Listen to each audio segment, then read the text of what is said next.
dealing with some job offers. Yeah. Well, you've had some job offers. Yeah. Is that like the thrill of your day? It's the joy behold. That's why I do what I do. That's like the what's it like? The peak of enlightenment. It's like when I finish a podcast and I edit it and I get to the end point and I'm like, right, it's going on YouTube, and finally goes live. It's like, yes. So this has been a long time coming, Joe. I've been meaning to pin you down for a podcast, and I feel like we just sat down for a one-to-one, turned into a one-to-one for like an hour before the podcast. Now, I think it would be fair to say that you are a serial networker and probably one of the best networkers around. I wouldn't possibly say that, but you can.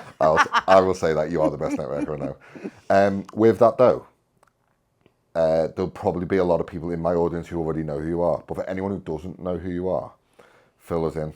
In the immortal words of Cilla Black, what's your name and where do you come from? So, Joanne Finnerty, I own Joanne Finnerty Recruitment Limited.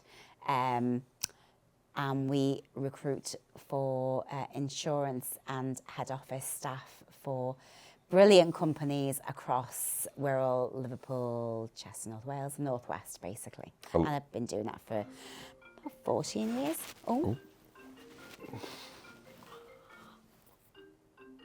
Francis, man.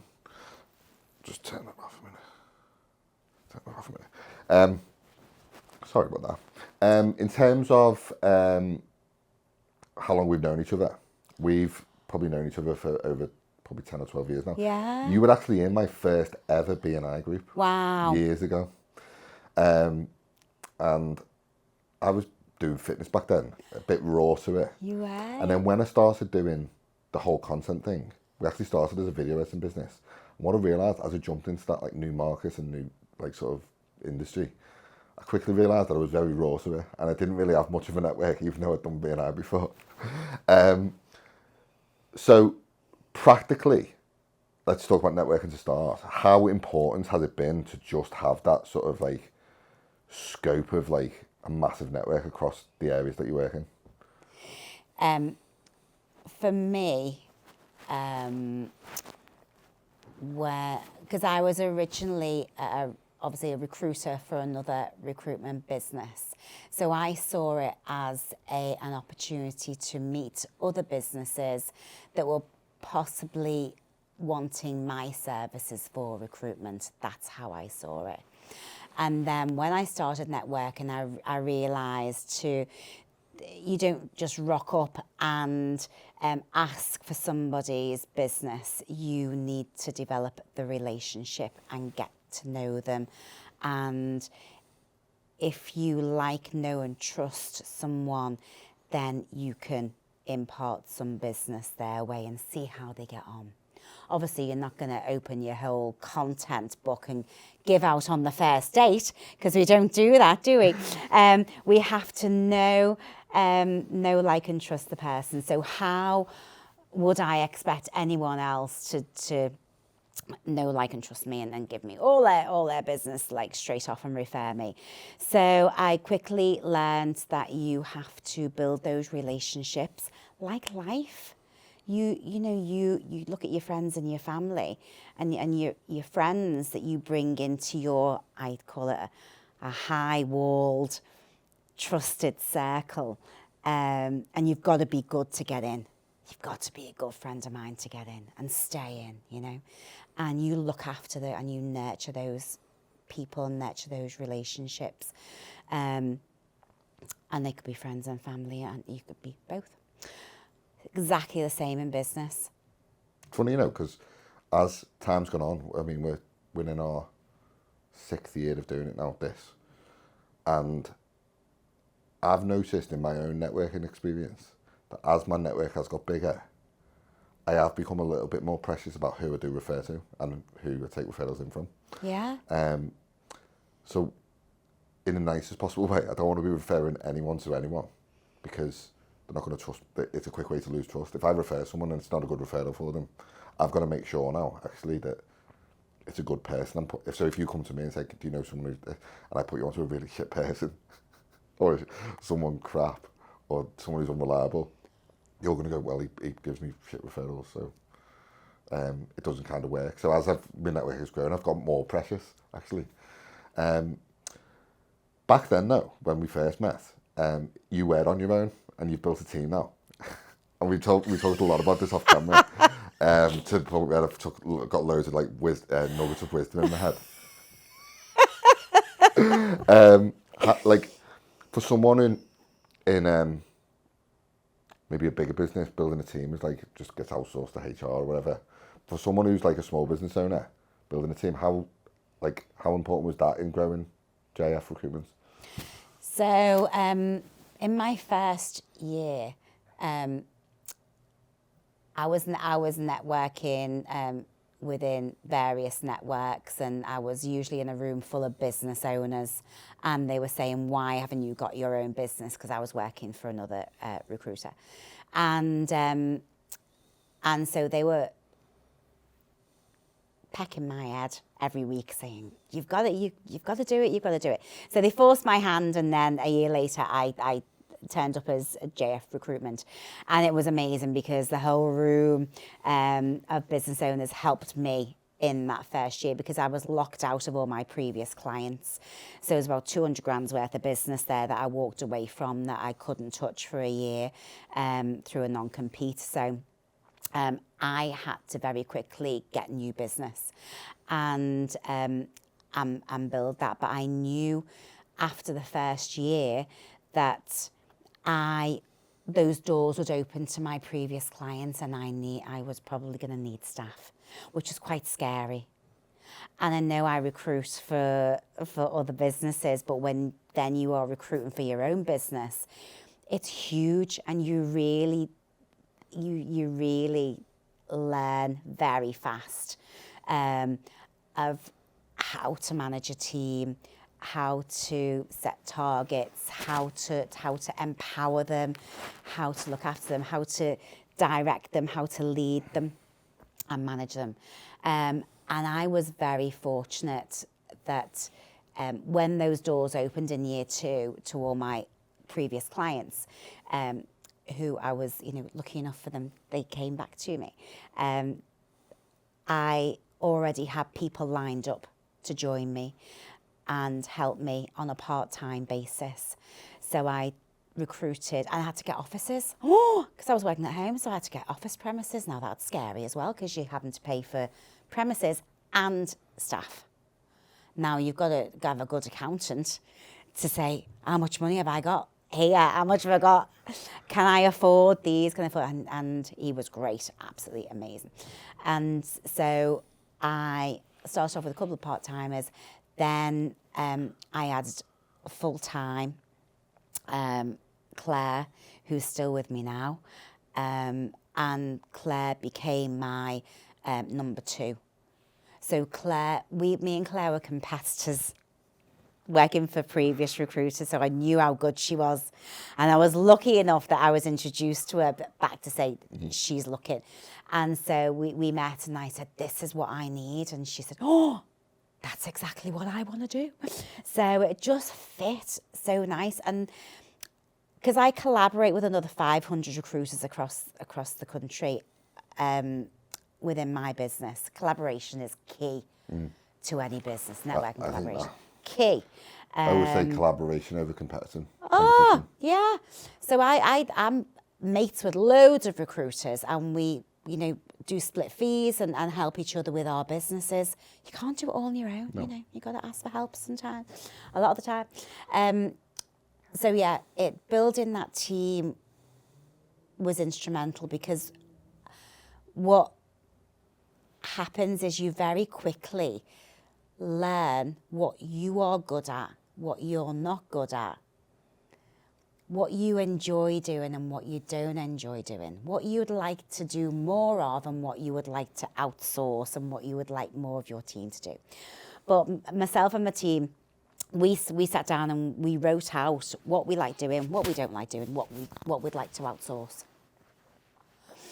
And that gives you, and we were lucky enough that we were all basically doing all what we wanted to do.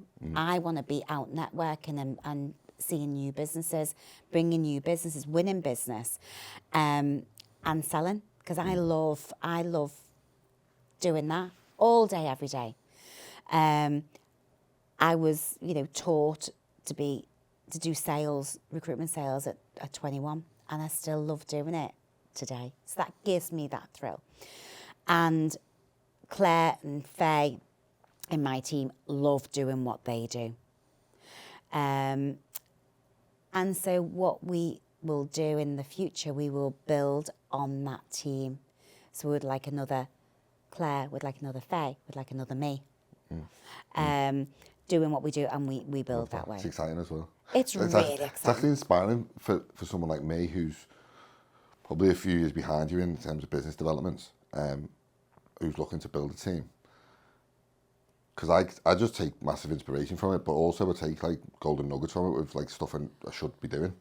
So if someone is like me, who might be watching this, who's in a position where they are looking to hire, for maybe the first time, what sort of tips and advice, like you just given me before, what sort of tips and advice would you give them? Okay, so I would always make it known that you are growing as a business, because naturally people will come to you. Now, we are in the recruitment game, aren't we? So we are speaking to people all the time that are looking for jobs, and we have on our database, we earmark people for J.F Recruitment. They won't know that, but we'll be chatting to people and placing them in jobs. But we think, right, when we are recruiting that position, that person will be amazing for our team. So we are always identifying people that will join our team. We just do it automatically. So I say to any business, always make it known that you are going to grow, and have it on your website, have it on your socials, talk to people as you're networking, as you're chatting to people. Yeah, we are growing. We will be recruiting more people for the team, because you will naturally get people coming to you. And the people that do approach you direct and are bold enough to approach direct and say, I'd really like to work with you. And you go, well, why? And whatever they say will be what you make your decision on. I love it. So we have a group of people within my business that care about people, care about individual people getting the right job, and we care about the businesses and our clients. So we want to help see them grow with great staff. And similarly, we want to help people who are looking for a job, we want to place them with brilliant employers. And when that happens, and because all we do is match, we just match like for like, culture to culture, the right person to the right business, and we charge our fee, and that's where we make our money. And then some companies will pay us retainers monthly to be their outsourced recruitment partner. Is that because the recruitment is ongoing? Yeah, ongoing. So we always are always identifying people for them ongoing. And it's easy for them on budget wise, so they haven't got a massive fee and then nothing, so they can budget out. Depends on how organised they are during the year on the recruitment needs, but it can work out a little bit cheaper for them as well on the retainer side. So yeah, my advice is to just let everybody know that you are growing, and you through having those conversations, you'll be thinking, oh, I could see them in that department, or they could be a great number 2 for me. And keep them warm, keep in touch with them.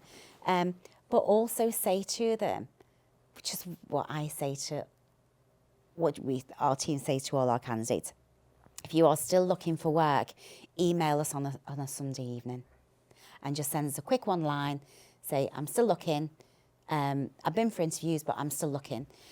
And so when we turn on our computers on a Monday morning,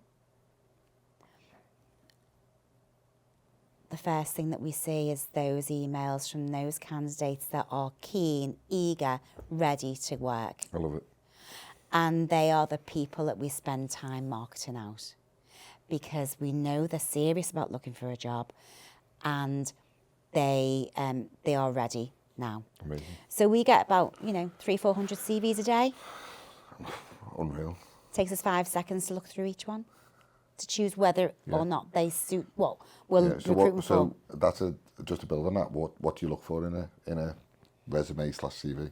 So it depends what the client is looking for. Because just to add context to this, I mean, what we do, I've thought and thinking actively all the time about how we're going to build out a team and stuff. We're in a position now where we are building out a team. If I put a job advert out there, I'm not going to ask for a CV. Like, I'd probably ask for something like a video portfolio or what previous work you've done. Maybe even like take them for lunch. I don't know, something. I don't know.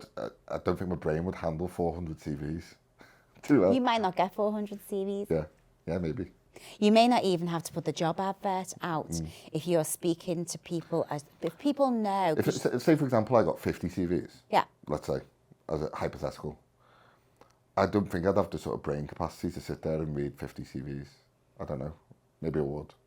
But is there anything I should be looking for specifically within that process? You start from your person and job description. So what job are you looking to fill? What do you want that person to do on a daily basis? What hours? Where they're going to be based? How much you're going to pay them? And then from all those duties that you want them to do, and it's a real brain dump, because you basically you don't want to miss anything out. You don't want to think in 3 months' time when you've recruited Tilly and Tilly's working for you, and then you think, Tilly can't do Excel. I need to have done Excel. Now I'm going to have to get her training on Excel. She doesn't even like doing Excel. Tilly said, I don't want to do Excel. You're like... So you have to do a real brain dump with regards to what exactly you need, and put yourself in a dark room somewhere. And right, if I had the best person in the world, what don't I want to do that will create a job description, and that will give you that job description. Yeah. And so when I took Claire on, I said, I don't want to do this. Can you do all that? And she was like, yeah. And I was like, oh, amazing.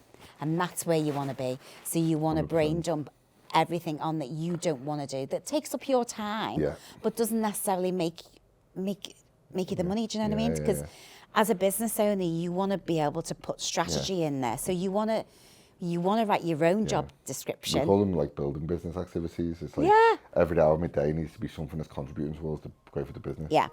But you can't do it all on your own. You need to have, first of all, a good idea, a good number two, that does all the stuff that you don't do. That's what my next question was going to be, actually. Like, we talked a little bit off camera about having a number two and the importance of a number two. Would that be your first hire? And off that, how important is that? So just to have a solid, like, right-hand person there? It may not be. Your number two person may not come for a few years. Because, say if you take somebody on, say if you can afford a part-time person, because, you can't pay 100 grand person on day one, can you? So you're going to build gradually. You only can pay out what you can afford and what the business can afford. So if you start somebody on a part-time basis, that person might be quite happy doing what they're doing, but they don't want to be your number two. They don't want to do anything else. They want to do what they're enjoying. Your job to them is a job. They love working for you. You're a great guy to work for. It's a great business. They want to be part of that. They don't specifically want to be your number two. Yeah. So that will come in time. Initially, you want to work out what you need to offload from you, and that creates that job. And then as time goes on, they may want to do more hours, or they may not. You may need to recruit a second part-time person or a full-time person. This person may stay with you for years and be quite happy doing what you want them to do. And isn't that great? 100%. They may never leave you. Wouldn't that be great? 100%. But we're all human beings. Things happen. People reach a ceiling. People think, I don't want to work anymore. I don't need to work anymore. So anything can happen with that person. There is no guarantee that they're going to be with you forever. So you've always got to be looking at building your team. And as your business develops, you will need different things and not need different things. So when I look at what the team I employ now, there's a lot of stuff that we outsource because we can afford to outsource now. Whereas couldn't do that in year 2.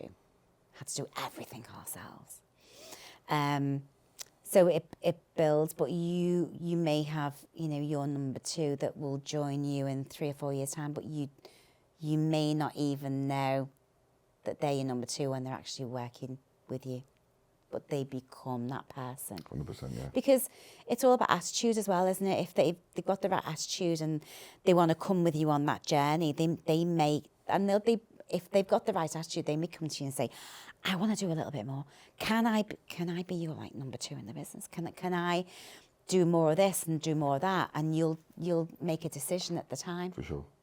Don't ever make a decision on that day or say, yeah. Just say, great, let me take that on board. Let me just have a think about it. Let's see how it goes. Positive response. Not, I can't afford that at the moment. And back them back. You want to bring them on the journey.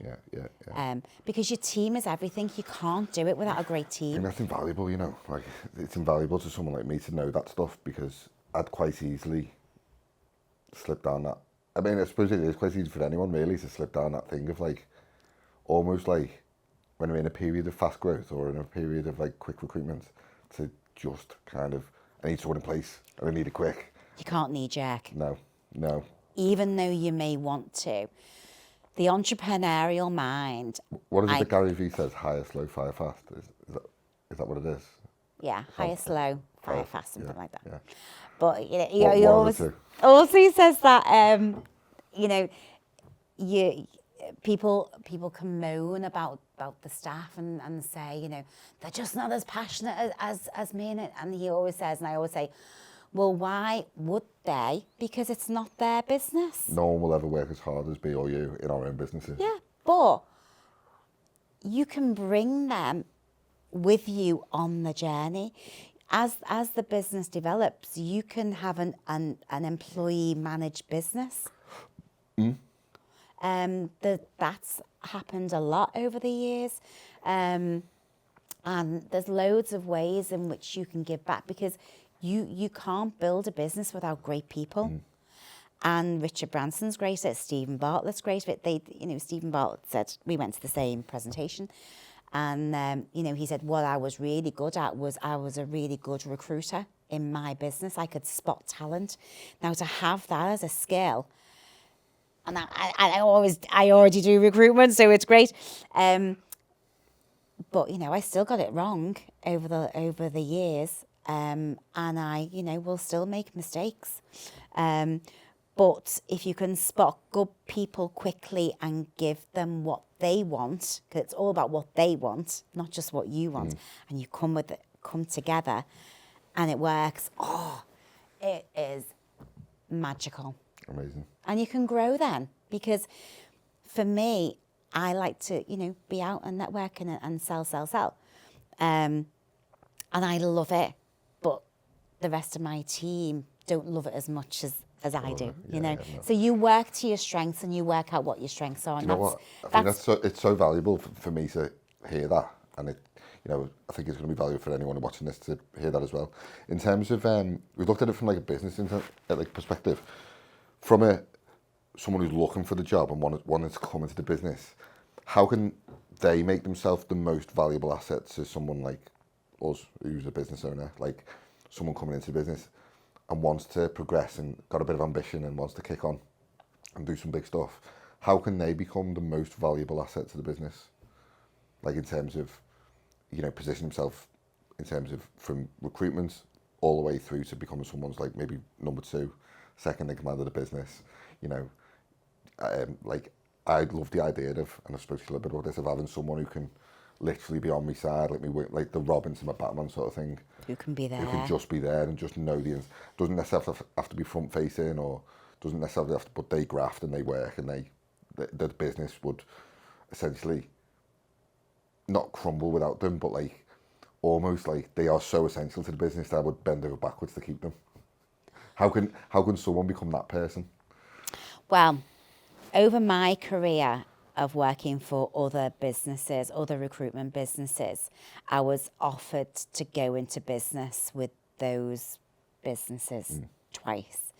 And I can only go from my experience that some places I worked, I was called, oh, Joe's the blue-eyed girl. Joe's the blue. And I've got blue eyes. I go, yeah, I've got blue eyes.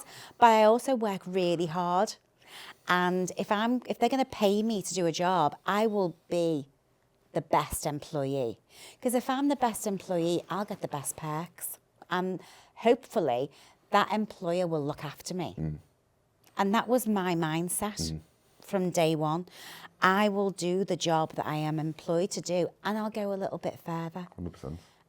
And to my detriment sometimes, because I was still in the office at 8 o'clock at night when everybody else went home, including the business owner. But it stood me in good stead. Oh, absolutely, yeah. I remember my dad used to say to me when I was a teenager, he used to say, if your job is to brush the floor, you brush the floor and clean the windows. If your job is to brush the floor and clean the windows, you brush the floor, clean the windows, and mop the toilet. Like, you just go that one step further every time. And it's the same thing. I always had a bit of ambition about me. And the first job I ever had was for Barrett Homes years ago. I was a trainee architect and I was there for just over 5 years and I got made redundant. But that made me realise, actually, that... and I look back at that and I always remember being like, what do I get? Like, what's the perks? What's the salary? What do I get out of it? But what I was never really focusing on was like, how can I be the most value to them? What am I giving to them? And I make myself the most valuable to the company, because when that happens, I get all that stuff back anyway. The law of reciprocity. It does. And it's really interesting, but I did learn a few lessons alongside that, because I then recruited, not in my own business, but when I was a manager of another recruitment business, I managed a whole new team of recruiters.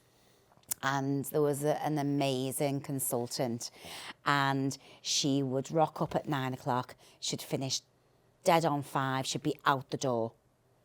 And I was thinking, how does she do that? How does she work those hours? She worked the contracted hours.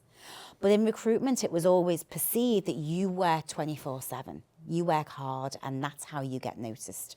So that's what I did. I worked, more than.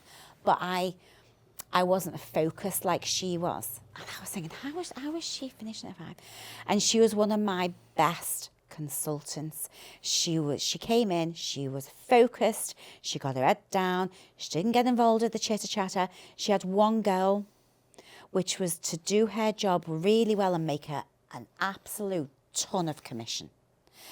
And so she said, how do I make money out of this? I want to earn this amount. How do I do it? And I said, well, on your desk, you need to get this many commercial temps out. So at the moment, it's at this level, and that's going to give you that much. But if you double those numbers and get up to 60, 70 commercial temps out, that's going to give you 3-4 grand a month commission. And her eyes went, shoo. She said, right, well, that's what I'll do. And she never worked over those hours. But what she did do in those hours is work incredibly focused well. And I learned so much from her. I don't think I ever told her. But maybe that's a task for you this week. I know. I'll seek her out. But I learned so much from her to not work yourself to death. And so when I started my own business, yeah, it's long hours. And I thought, yeah, it's long hours. I accepted that. But now I don't.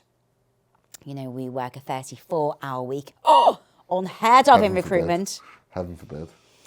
But we are very strict. And I'm very strict with my team. I don't expect them to work before or after out those hours, because I've worked in a burnt out recruitment environment, and you can still make a good recruitment business with a 34-hour week. Now, you couldn't have said that years ago. And still recruiters out there will be like, how are you doing it? But you really can. And it's all about being focused and being organised and managing your diary and having the right team in place. I love it. Love it. So much wisdom there. So much wisdom there. I always think that, like, you know, I will, like, when I think about building a team, I always think about that. It's like, if someone is willing to go really above and beyond, really graft, I don't expect them to do anything else other than what I ask them to do. That's it. But if they're willing to go above and beyond and graft and make themselves so valuable to me, I will happily reward them financially for it, 100%. You'll roll over you'll walk on coals for them. Yeah, 100%. They become like almost like it's like building a culture and on values that I don't think it goes beyond finances, that I think, because then people are like a dime a dozen, right? They're like hard to come by, but when you do come across them, they're fucking worth the weight in gold. Right. You know, I always say I love what you said as well about, like, you had it in your mind about a year before it actually happened, what you wanted it to look like. And that visualization, I think, is like something I'm probably going to do myself, is like having a real strict vision in my mind. I love that sort of idea of just like sort of knowing what I want and like really going after it, even if it's 12 months down the line. Yeah. And just earmark people. Yeah. And even if they've gone and worked somewhere else, but then you're thinking, I could do with that. I could do with Tilly now. Yeah. Ring her and say, you know, we had a conversation. Are you still looking? Because I need you now. Now, how powerful is that to say to somebody, I need you, I really want so you in valuable. my business. And you know, you're not. It almost becomes like a headhunting process, doesn't it? it does, yeah. You know, Stephen Bartlett again. You know, he wanted somebody within his business, and he flew to Los Angeles, I think he said, to meet with her, and said, I need you, and she wouldn't go. She wouldn't go. About three years, I think he tracked her down and said, please, I need you. And eventually she went and worked for him. I love that. Because he knew that that person would be instrumental to what he wanted to do next. So without mentioning any names, when you think about the future of JF, do you have people earmarked and stuff for future positions? Yeah. I love it. I absolutely love it. So good, that. Totally digressing now. And this is something I've been asking everyone about. AI. What's your view on the whole AI world and how it's evolving and how is it affecting your business at the moment? Okay, so for recruitment, a lot of the systems that we use, like our sourcing systems and our external adverts to find candidates, and some of our jobs boards are powered by AI. Some of the systems that we use are AI. However, yesterday I went to see one of our long-standing clients that we've recruited for them for the last 20 years. And had a chat with them with regards to what the next 12 months are looking like. And I then came back and I did a couple of online interviews with candidates. And that human to human and that culture fit to culture fit, how do you get that from AI? I don't think you can. So I think AI is very useful in lots of things that we do within the business. Really useful, saves us a lot of time. But the actual process of matching a candidate to a business and a job seeker to an employer, a brand new employer, unless you get to know them personally and you've been in to see that the way that company works, you check that the staff look happy, that they're working there, and you've met the candidate. You've still got to have that human to human contact to know that you are matching the right person? I think it's a very nuanced topic, isn't it? I mean, I was listening to Ben Affleck and Matt Damon actually on a podcast, and they were talking about like writing movie scripts through AI. And yeah, it can spit out something that's a script as such, but in terms of actual structured storytelling and writing, it's pretty crap. Now, for example, if you want to tell a story about something that's really meaningful to you or me, let's say someone's wedding day or the birth of your child or you know, the day you got your dog, something really nuanced and meaningful to you, how can AI describe that better than you can? No one? It can't. No. It can't, and I don't think that ever will be able to do that from a personal point of view. Now, with that said, I thought what we'd done, with all the content stuff we do, I thought we would be quite affected by it, like, because there's loads of AI pictures and photos and video stuff, tools that are coming out now. And they are amazing, to be fair. But the AI stuff that we're using in the background of the business, literally, we used to be able to do 2 podcasts a week. And let's say we'd done an hour-long podcast. It might take us 2 hours to sit through, cut every scene, get it edited properly, get final approval, So one podcast that was an hour long might take 3 hours in process and post-production. Now I can do that in 10, 15 minutes.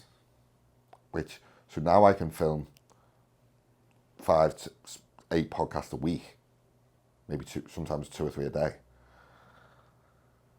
and edit them and get them out on schedule. Great. Which is amazing. Yeah. And I've seen a massive growth in the podcast because I'm more time efficient with it.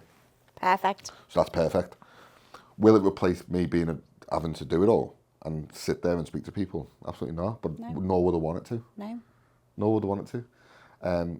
Now, someone said to me the other week, what happens if AI gets so good that they can basically take your voice and your set and your microphones and sit you in the seat, and they can basically produce the podcast on a prompt, and it looks exactly like what we're doing now? It's like there's no value in that to anyone. Like, if I ask you to come on the podcast, the value to you is you being on the podcast, us building a relationship and building like know and like and trust. If I rang you and said, Joe, I want you to do a podcast, but I just want you to send me a 10-second clip of your voice. I'll script it all, and then I'll just run it through and you give the okay on it.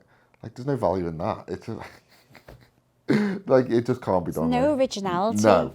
AI only takes from what's in there. People will watch this podcast because you're on it, and we're having a good, meaningful conversation about everything. They're not going to watch it if it's all AI generated. Who's interested? 100%. You know, Davina McCall does great podcasts. Paul Brunson. You know, all these people watch it because who is in the seat? Well, it's so funny, isn't it? And who is presenting? If we rewind even 20 years, when I started out in the workforce, like, I remember when I was working at Barrett, the CEO was like this mystique. He had this mystique about him. He was like, you'd probably seen him once. In the 6 years I was there, I'd probably seen him 4 times in 6 years. And every time he walked in the building, there was like this aura about him that, like, oh God, Paul's here, the CEO. Da-da. Now, these CEOs are like running podcasts and front facing. And the whole landscape has changed. So these like founders and CEOs and stuff are now front facing on social media. Whereas before, you'd struggle to get them in a meeting like once every year, maybe. Yeah. But how, as a business owner, are we to learn how to do business unless we can see and hear from the people that have done it before? I mean, I have learned. How'd you learn? I mean, you're probably, 5 to 10 years ahead of me in terms of business development.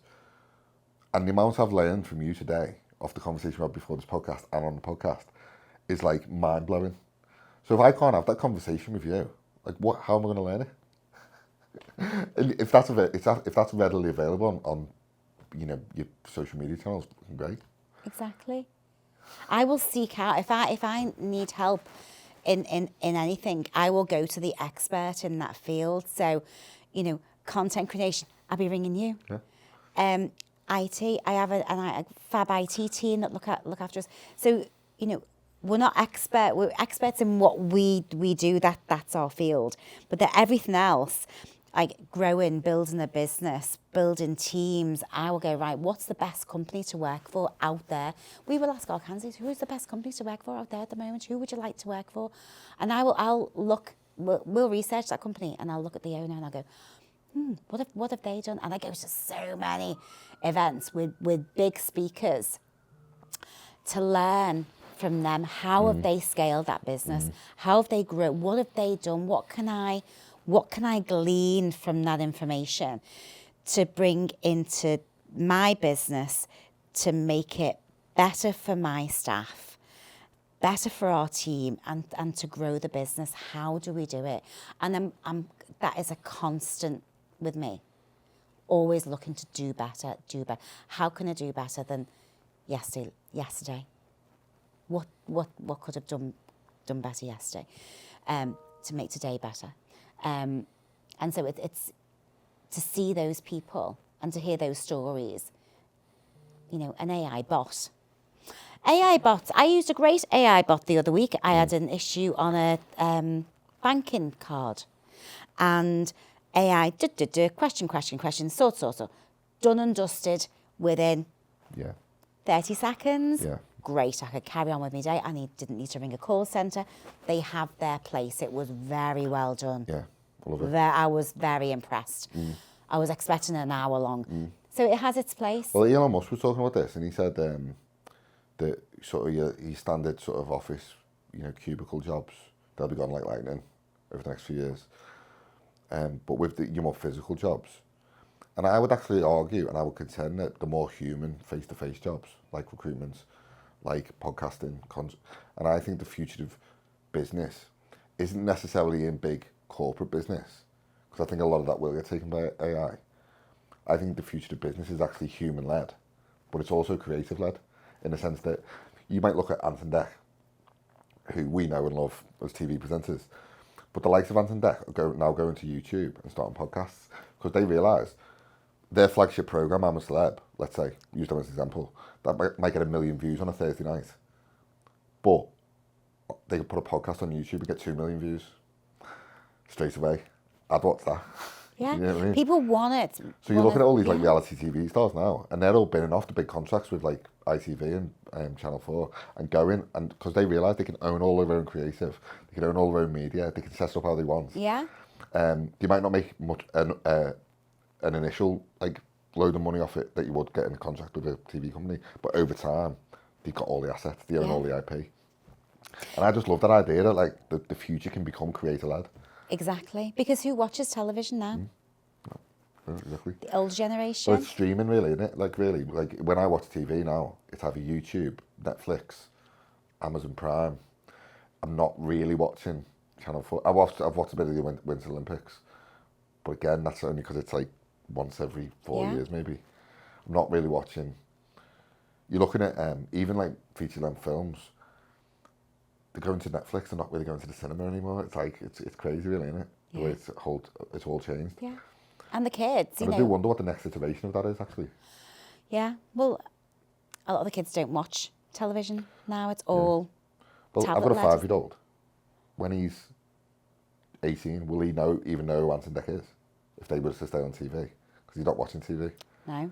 You know what I mean? So he's watching. I mean, he watches a bit of YouTube every day and maybe plays on his Nintendo a little bit every day. But other than that, it's like whole consumption is not going to be the traditional BBC, ITV, Channel 4. We're even talking about the TV license going, aren't they? Because it's like, who wants to pay for it? Who's going to pay for it? Yeah. I would rather pay the £25 a month and have YouTube Premium, because that benefits me, because I watch a lot of YouTube, and the kids. I can stick my podcast on there, I can get all the back-end office stuff that YouTube provides now. Yeah. So to pay the £25 a month for YouTube Premium and bin off the TV license, it makes sense to me. So how many people are going to be like that now? I don't know. It's a great conversation. It is, because you only sit down and watch what you want to watch when you want to watch it. And because there's so much content available now, whether it's on YouTube or Netflix or anywhere at your fingertips, you can literally just get anything you want at your fingertips. Yeah. You don't have to wait. You know. It's like we used to run home from school and watch Neighbours at 5:30. Yeah. Gone are those days where you you don't plan your life around what's on the television like you used 2 years ago. I mean, I remember it probably like 96, 97, 98. And it was, we used to get home on a Saturday and it used to be Baywatch and then Gladiators and then Blind Date on a Saturday, and we'd sit down for the whole night and watch all of it. 5:30, 6:30, 7:30, and then Noel's house party. Oh, Mr. Blobby. Love Mr. Blobby. I know, but none of that happens anymore. None of it. But it's now getting to the point as well where, like, back then, we laugh and joke about this now, we were in the pub 2 or 3 nights a week minimum. That doesn't happen anymore, really. Pubs are shutting down like left, right and centre, so very interesting topic. But people do want community. Yeah. So I'm in a singing group, in like a choir, and there's hundreds of people in that choir that she's got like 5 franchises, and the golfing community and football community. There's lots and lots of communities where they've sprung up, and lots of people join it because they still want human to human. They want to get away from the tablets and speak to people. I think people are like joining like business communities for that reason as well.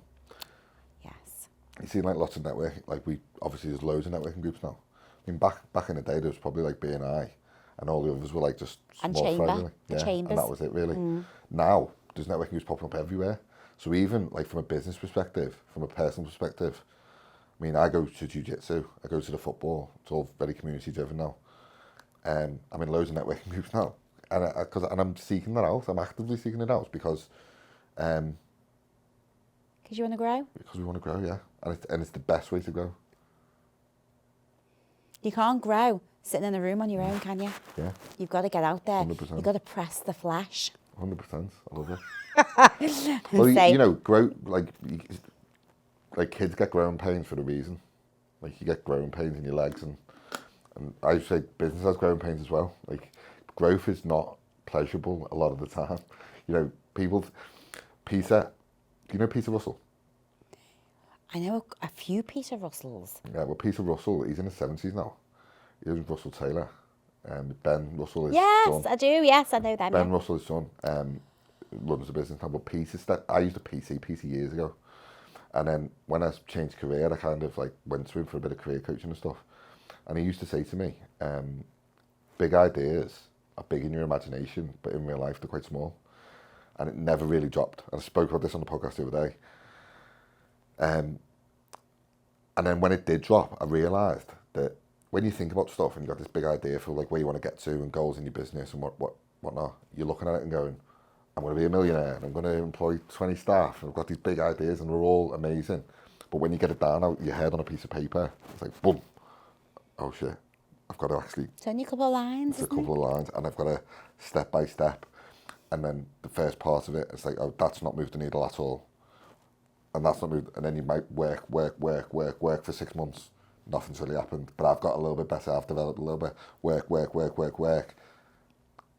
I've moved a little bit, progressed a little bit. But over the course of 2-3 years, you go, fucking, my life's completely different. And I didn't learn that. That lesson didn't really drop with me until I started this business. And I've learned so much. I could you learn every day though, don't you? I learn so much from everybody that I speak to. People come to me now and go, oh, you're smashing it, you're really like doing really well. And I'm like, do you know what? Yeah, I am. But you haven't seen the fucking sleepless nights and the offers that have flopped and the ideas that I've had that have gone nowhere that I thought were amazing ideas and turned out to be shit ideas. It's a journey. Yeah, you haven't seen me fucking living on baked beans when the baby was born, you know, all that stuff. So yeah, it's like, I call it a 6-year overnight success. Because you're like, people see it now. People coming in, I was like, wow, you're doing so well, it's amazing. It's like, there's a lot of deep root, like, it's like a tree, isn't it? Yeah. It's like, you see the beautiful tree, but like the deeper the roots, the stronger the tree. It doesn't happen overnight. I wish I knew what I know now 13, 14 years ago when I started my business. But you can't, you have to live it. That's a great question, actually. What's one thing that you'd have wished that you'd knew back then that you'd have implemented that you know now? I wish I had this brain then. Yeah.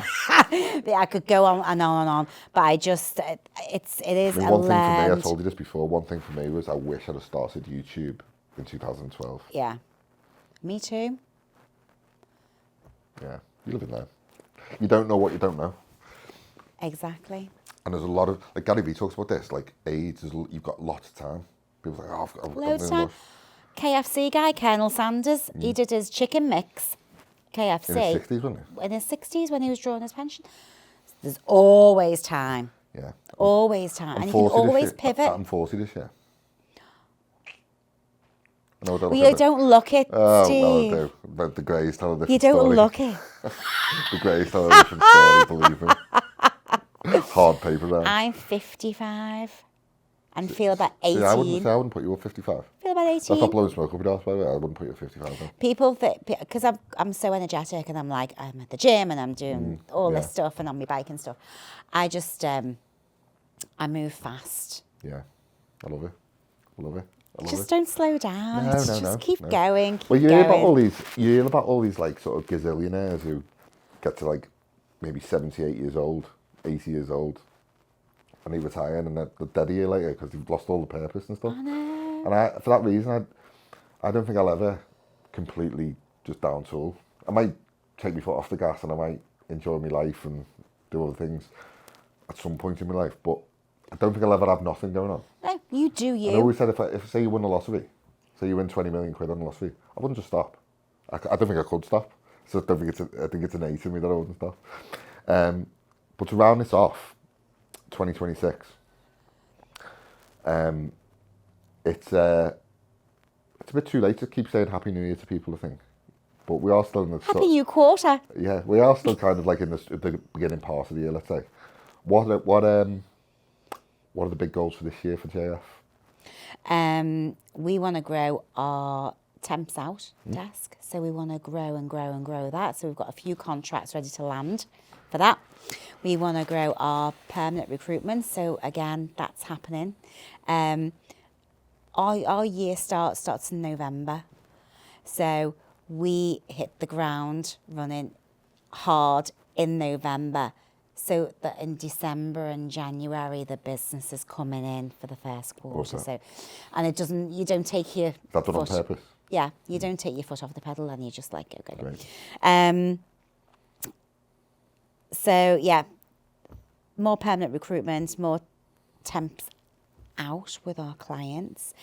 We've got a lot of contracts ready to start, which is really nice from the work that we did at the end of last year. We want to grow our Get That Job webinars, which we hold weekly via Eventbrite on Zoom. They're proven to be really popular. And we're going to be doing more in that space for clients. So how to recruit. And then there's something else that we're going to be bringing in, which will probably be middle back end of this year, which is again really exciting. Amazing. And that's it. Amazing. Well, I'll be sure to get you back on the podcast before that happens, so you can Yay. fill us all in. For anyone who is looking to recruit or maybe get into a job, what's the best place they can find and come into contact with yourself or anyone in your team? So message us directly on LinkedIn, Instagram, Facebook, TikTok. We are across all the social media channels. So contact us if you are recruiting for great staff and you're a great employer, because we only recruit for great employers. We're very specific. And if you're looking for a job, again, direct message us and say, I want a job, please help us, or ring us. Nobody rings. Well, we do get some people ring. People that ring are the people that are keen and eager. And if you want to stand out as an employee, as a job seeker, ring after every application. And that's the any other tips and hints, get on the webinar because there's so much that we give out. So yeah. Well, what I'll do is I'll put all the links to everything you just said around this video. If anyone wants to come into contact, please do. Jo, I appreciate your time. Thanks so much. Thank you. You've blown my mind with golden nuggets of wisdom today. But thanks so much. We are done. Thank you very much. No probs. How'd you find that?